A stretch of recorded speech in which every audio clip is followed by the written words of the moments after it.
திருச்சிற்றம்பலம். வாரம் ஒரு தேவாரம். தேவாரம் அப்படின்னு சொன்னாலே தெய்வத்தை குறிக்கும் செஞ்சொல். ஆரம் அப்படின்னா மாலை, அதாவது இறைவனுக்கு சார்த்த பெறும் வாடாத சொன்மாலை. இப்போ இந்த தேவாரம் யார் பாடினது அப்படின்னு பார்த்தோம்னா மூவர்னா யாருன்னா திருஞான சம்பந்தர், திருநாவுக்கரசர், சுந்தரர். வாரம் அப்படின்னா அன்புன்னு அர்த்தம். இறைவன் மீது அன்பொழுக்க பாடப்படும் பாக்களின் தொகுதி. அதுதான் தேவாரத்துடைய நம்ம அந்த சொல்லோட பொருளை பார்க்குறோம். இந்த தேவாரம் பற்றிய காணொளி வாரம் ஒரு முறை நம்ம சேனலில் பதிவு போட போகிறதுனால வாரம் ஒரு தேவாரம் அப்படின்னு நம்ம பொருள் எடுத்துக்கலாம். இப்போ இந்த 12 திருமுறை பற்றிய தொகுப்புகளை பார்ப்போம். நம்ம அது எப்படி பகுக்கப்பட்டிருக்கு அப்படின்னா, 1ஆம் திருமுறை, 2ஆம் திருமுறை, 3ஆம் திருமுறை, இது மூணுமே பார்த்திங்கன்னா திருஞான சம்பந்தர் பாடினது. ஸோ மொத்தம் 383 பதிகங்கள் பாடியிருக்காரு. அதோட கடைசியாக பார்த்திங்கன்னா 3ஆம் திருமுறையில் திருவிடைவாய் மற்றும் திருக்களியண்ணூர், இந்த ஊருக்கு தலா ஒரு பாடல்கள் பதிகம் பாடினதுனால மொத்தம் கணக்கு 385. இது திருஞான சம்பந்தர் பாடியது. 4, 5, 6 இந்த திருமுறைகள் பார்த்திங்க அப்படின்னா திருநாவுக்கரசர் பாடியது. அவருடைய கணக்கு பார்த்திங்கன்னா மொத்தம் 312 பாடல்கள். அதாவது 4ஆம் திருமுறையில் 113, 5ஆம் திருமுறையில் 100 பதிகங்கள், 6ஆம் திருமுறையில் 99 பதிகங்கள், ஆக மொத்தம் 312. 7ஆம் திருமுறை சுந்தரரோடது. மொத்தம் அவர் பாடியது 84. 8ஆம் திருமுறை மாணிக்கவாசகர், அது திருவாசகமும் திருக்கோவையாரம். இப்படியே 12 திருமுறைகளுக்கும் போகும். நாம் இந்த பதிவில் தேவாரம் பற்றி பார்க்குறோம். திருச்சிற்றம்பலம். வாரம் ஒரு தேவாரம். இந்த தொகுப்பில் திருஞான சம்பந்தர் அருளிய தேவார திருப்பதியங்கள் நம்ம ஒவ்வொரு வாரமும் பார்த்துட்டு வரோம். கடந்த வாரம் திருக்கருக்குடியில் அருளிய அற்புதமான பதிகத்தை நம்ம பார்த்தோம். இன்று காழிப்பிள்ளையார் இரும்பூளை வருகிறார், ஆலங்குடி, அங்கு அவர் அருளிய அற்புதமான திருப்பதிகத்தை இன்றைக்கி நம்ம பார்க்க போகிறோம்.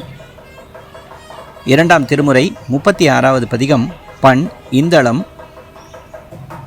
தலத்திறைவன் ஆபத் சகாயேஸ்வரர், இறைவி ஏலவார் குழலியம்மை, தீர்த்தம் அமிர்த பொய்கை, தலவிருட்சம் பூளைச்செடி. முதல் பாடல். சீரார் கழலே தொழுவீர் இது செப்பீர், வாரார் முலை மங்கையோடும் உடனாகி, ஏறார் இரும்பூளை இடம் கொண்ட ஈசன், காரார் கடல் நஞ்சமுண்ட கருத்தே. பாடலுடைய பொருள். இறைவனின் சீர் நிறைந்த திருக்கழையே தொழுவீர், வாரால் கட்டப்பட்ட கொங்கைகள் கொண்ட உமையம்மையை உடனாக கொண்டு, அழகிய இரும்பூளை எனும் தலத்தை இடமாக கொண்டு, பெருமானார் பார்க்கடலில் தோன்றிய ஆலகால நஞ்சினை அமிர்தமாக உண்டு உயிர்களை காத்து அருள் புரியும் கருத்தினை உரைப்பீராக. 2வது பாடல். தொழலார் கழலே தொழு தொண்டர்கள் சொல்லீர், குழலார் மொழி கோள் வளையாளோடு உடனாகி, எழிலார் இரும்பூளை இடம் கொண்ட ஈசன், கழல்தான் கரிகானிடையாடும் கருத்தே. பாடலுடைய பொருள். தொழுது வணங்குதற்கு உரிய இறைவனின் திருக்கழலை தொழுது போற்றும் திருத்தொண்டர்கள் குழலினிய மொழி பேசும் உமையை உடனாக கொண்டு, எழில் பெருகும் இரும்பூளை தலத்தை இடமாக கொண்டு உறையும் பெருமானார் திருக்கழல் இடுகாட்டில் நடமாடும் கருத்து யாது பற்றியது என கூறுவீராக. 3வது பாடல். அன்பால் அடிக்கை தொழுவீர் அரியீரே, மின்போல் மருங்குன் மடவாளோடு மேவி, இன்பாய் இரும்பூளை இடம் கொண்ட ஈசன், பொன்போல் சடையில் புனல் வைத்த பொருளே. பாடலுடைய பொருள். பேரன்பினால் இறைவன் திருவடியை கைதொழுது போற்றும் அன்பர்கள் மின்னலையொத்த இடை கொண்ட உமையுடன் பொருந்தி, மண்ணுயிர்களுக்கு நல்லின்பம் நல்கும் இரும்பூளை பதியில் எழுந்தருளி இருக்கும் பெருமான், பொன் போல உள்ள சடையில் கங்கையை வைத்த சிறப்பினை செப்புவீராக. 4வது பாடல். நச்சி தொழுவீர் நமக்கு இது சொல்லீர், கச்சி பொலி காம கொடியுடன் கூடி, இச்சித்து இரும்பூளை இடம் கொண்ட ஈசன், உச்சித்தலையில் பலிகொண்டு உழல் ஊனே. பாடலுடைய பொருள். இறைவனை விரும்பி தொழுது போற்றும் அன்பர்கள் திரு காஞ்சிபுரத்தில் கோவில் கொண்டு விளங்குகின்ற காமாட்சியாகிய வள்ளியை விரும்பி இரும்பூளை தலத்தில் இடம் கொண்டு வீற்றிருந்து கபாலம் ஏந்தி உணவினை பலியேற்று உண்ணும் கருத்துதான் யாது உரைப்பீராக. 5வது பாடல். சுற்றார்ந்து அடியே தொழுவீர் இது சொல்லீர் நற்றாள் குழல் நங்கையோடும் உடனாகி எற்றே இரும்பூளை இடம் கொண்ட ஈசன் புற்றாடு அருவோடு என்பு பூண்ட பொருளே.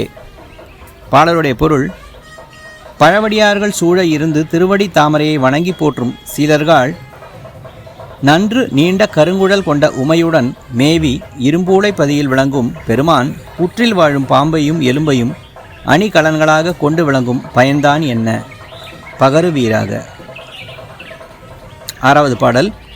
தோடார் மலர் தூய் தொண்டர்கள் சொல்லீர் சேடார் குழல் செய்யழையோடு உடனாகி ஈடாய் இரும்பூளை இடம் கொண்ட ஈசன் காடார் கடுவேடவன் ஆன கருத்தே. பாடலுடைய பொருள்: இதழ் தொகுதிகள் கொண்டு விளங்கும் தூய மலர்களை தூவி மலர் வழிபாடு செய்து இறைவனை வணங்கி மகிழும் திருத்தொண்டர்களே, அழகிய நல்ல கூந்தலையும் பூண்களையும் அணிந்த உமையம்மை உடனாகி இரும்பூளையில் எழுந்தளியிருக்கும் இறைவன் காட்டில் அர்ஜுனனுக்கு பாசுபதம் அளிக்கும் சிறப்பில் வேட்டுவ வடிவம் கொண்ட கருத்து யாது பற்றி கூறுவீராக. இந்த பதிகத்தில் 7வது பாடல் சிதைந்து போன காரணத்தினால இப்போ 8வது பாடல் பார்க்க போகிறோம். ஒருக்கும் மனத்து அன்பர் உள்ளீர் இது சொல்லீர் பருக்கை மதவேழம் உரித்து உமையோடும் இருக்கை இரும்பூளை இடம் கொண்ட ஈசன் அரக்கன் உரம் தீர்த்து அருள் ஆக்கியவாறே.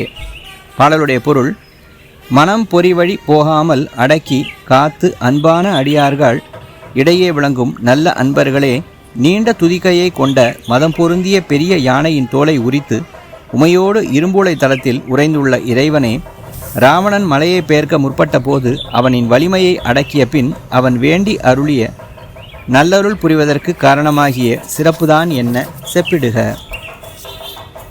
9வது பாடல். துயராயின நீங்கி தொழும் தொண்டர் சொல்லீர் கயலார் கருங்கண்ணியோடும் உடனாகி இயல்பாய் இரும்பூளை இடம் கொண்ட ஈசன் முயல்வார் இருவருக்கு எரியாகிய மொய்மே.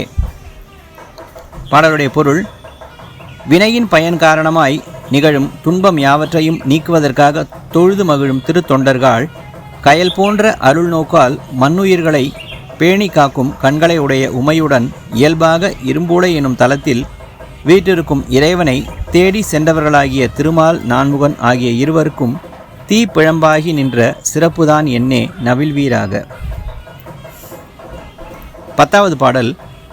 துணை நல்மலர் தூய் தொண்டர்கள் சொல்லீர் பனை மென்முலை பார்ப்பதியோடு உடனாகி இணையில் இரும்பூளை இடம் கொண்ட ஈசன் அணைவில் சமன் சாக்கியம் ஆக்கியவாறே. பாடலுடைய பொருள்: நல்ல மலர்களால் தூவி தொழுது போற்றும் திருத்தொண்டர்கள் பருத்ததும் மென் நகில்களை கொண்டவளுமாகிய பார்வதியுடன் உடனாகி இணையற்ற இரும்பூளையில் எழுந்தெழுக்கும் இறைவன் சமணர் சாக்கியர் ஆகியோர் சாய்ந்து இணைந்து வழிபடாதவாறு ஆக்கியது எதனால் கூறுக. இப்போது பதிகத்துடைய கடைசி பாடலான 11வது பாடல் பார்க்க போகிறோம்.